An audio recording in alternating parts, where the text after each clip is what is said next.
This past weekend in Big Bear, there was plenty of rain, clearing the smoke away and spoiling the fire's plan.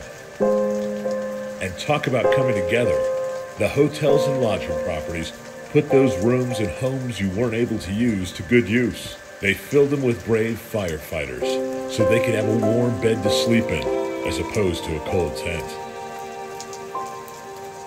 Now we can safely say, see you next weekend. Ticket-tocket, ticket-tocket. Ticket-tocket, ticket-tocket. Ticket-tocket, ticket-tocket. Prost.